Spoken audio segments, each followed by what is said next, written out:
네, 안녕하세요. 암호화폐 전문 방송 오늘의 코인 시간입니다. 세계에서 가장 큰 선물 시장인 CME에서 약 1시간 전인 선물 거래가 시작됐는데요. 또 얼마만큼의 거래량으로 세계를 주목시킬지 벌써부터 기대가 됩니다. 네, 이 시각 국내 주요 암호화폐 가격 시황 알아보도록 하겠습니다. 12월 18일 오전 9시 기준입니다. 오늘은 어떻게 변했을지 보도록 하겠습니다.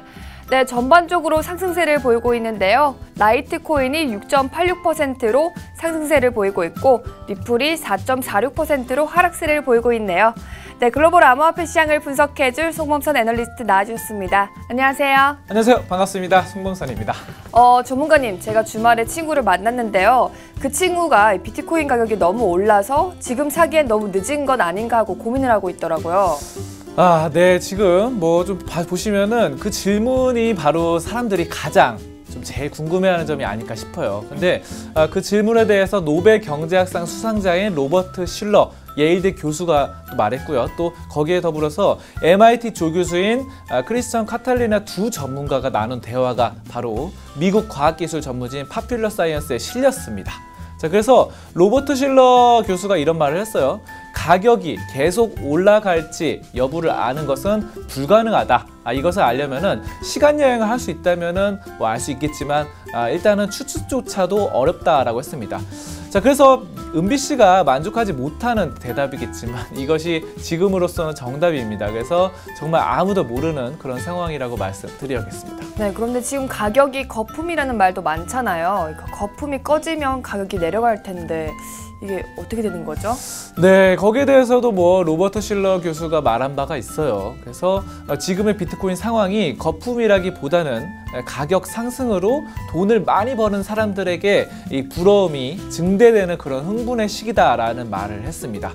거품이 아직 시작도 안 됐다라는 것이죠. 그럼 얼마나 사는 게 적당할까요?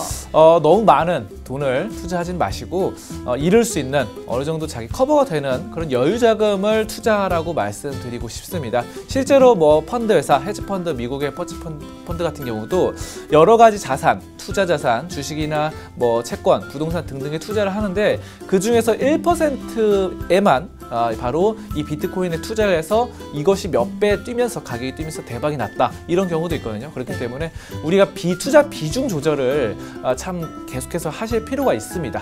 자, 그러면은 이제 가격적인 부분을 차트 보면서 얘기 나눠보겠습니다.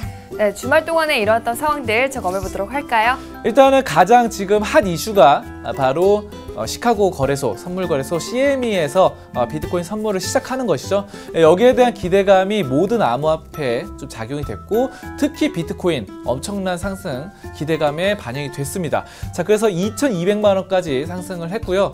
아무튼 이런 부분들이 예전의 고점 2,500만 원을 다시 한번 돌파할 수 있을 것이다 라는 기대감이 좀 반영이 되고 있는 상황입니다. 자, 그런 부분들 우리가 선물 같은 경우는 양방향 투자가 가능하기 때문에 이런 다양한 투자 방법 한번 생각해 보실 수 있겠고요. 또 우리나라에서는 지금 어제 17일 날 바로 TF에서 바로 세금 관련 이슈가 나왔습니다. 일단 우리나라 정부 같은 경우는 이 세금을 지금 안 매고 있죠.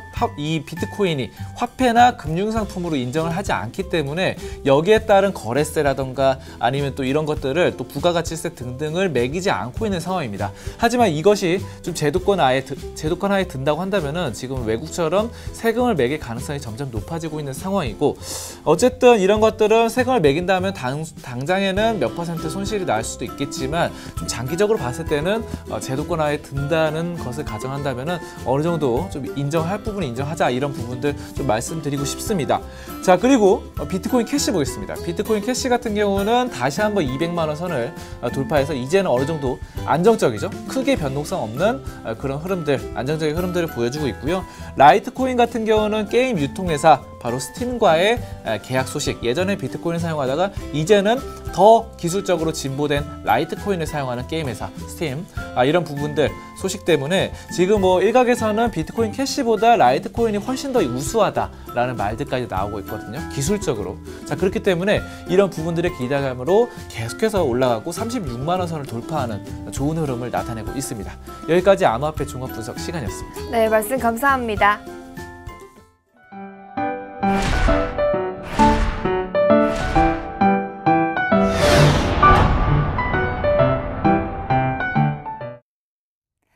네, 네, 오늘의 비트코인 날씨에서는요, 맑은 소식 2개와 흐린 소식 하나가 준비되어 있습니다. 우선 흐린 소식부터 만나볼까요?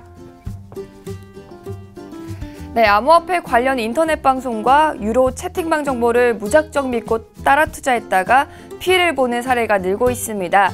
투자 정보를 빠르게 알려준다는 인터넷 방송은 하루에도 수십 건씩 진행되고 인기 있는 인터넷 방송의 시청자는 5,000명에 육박하기도 하는데요. 공신력 있는 정보를 얻을 만한 곳이 없어 앞서 나가는 누군가를 무작정 따려 하려다가 피해를 보는 것이죠. 한국금융-ICT-융합회 오정근 회장은 암호화폐 분석기구나 평가기구를 만들고 교육기관도 암호화폐 교육에 나서야 한다고 조언했습니다. 이번에는 맑은 소식 보도록 하겠습니다. 하태경 바른정당 최고위원이 암호화폐 시장을 장려하기 위해 암호화폐 안전책임 강화법을 대표 발의할 계획이라고 밝혔습니다. 암호화폐에 대한 여러 논란이 있지만 국회가 인정하고 관련 산업이 발전할 수 있도록 입법을 준비하겠다는 것인데요. 암호화폐 안전책임 강화법에는 국가가 암호화폐를 인정하고 투기 세력으로부터의 투자자 보호 강화 내용이 담길 예정입니다. 암호화폐에 대한 명확한 정의와 체계화된 규제 시스템이 마련되길 바랍니다. 암호화폐 거래의 안전성과 투명성을 높이기 위해 암호화폐 거래소가 직접 나섰습니다. 지난 15일이었죠. 암호화폐 업계가 마련한 자율규제안이 발표됐는데요. 다음 달부터는 은행에서 인증받은 1인 1계좌로만 암호화폐 거래를 할 수 있고 거래소를 운영하려면 20억 원의 이상의 자기 자본이 보유해야 합니다. 또 과열된 시장 분위기를 잡기 위해 과도한 마케팅과 광고, 신규 암호화폐 상장을 당분간은 중단합니다. 자체적인 규제 강화를 통해 거래의 투명성과 시장에 대한 신뢰를 이끌어낼 수 있길 바랍니다. 가즈아, 존버, 구조대. 암호화폐에 투자하는 분이라면 한 번쯤은 들어봤을 것 같은데요. 최근 암호화폐 투자 열풍에 비트코인 관련 유행어들이 하나둘씩 생겨나고 있습니다. 투자자들은 자신이 목표한 가격까지 오르길 바라며 가즈아를 주문처럼 사용하죠. 3천만 원을 희망하면 3천 가즈아 이렇게요. 또 투자자들은 주로 자신이 매도한 가격을 층으로 표현하기도 하는데요. 비트코인을 100만 원에 매수했다면 100층에 입주하고 있다고 이렇게 말하고 이에 가격이 떨어지면 구조대가 100층에 언제 올까요? 하며 기다리기도 합니다. 또 이런 유행어가 일상생활에 쓰이기도 하는데요. 저도 한번 써보겠습니다. 오늘의 코인 시청률 5% 가즈아! 네, 지금까지 오늘의 코인의 고은비치였습니다.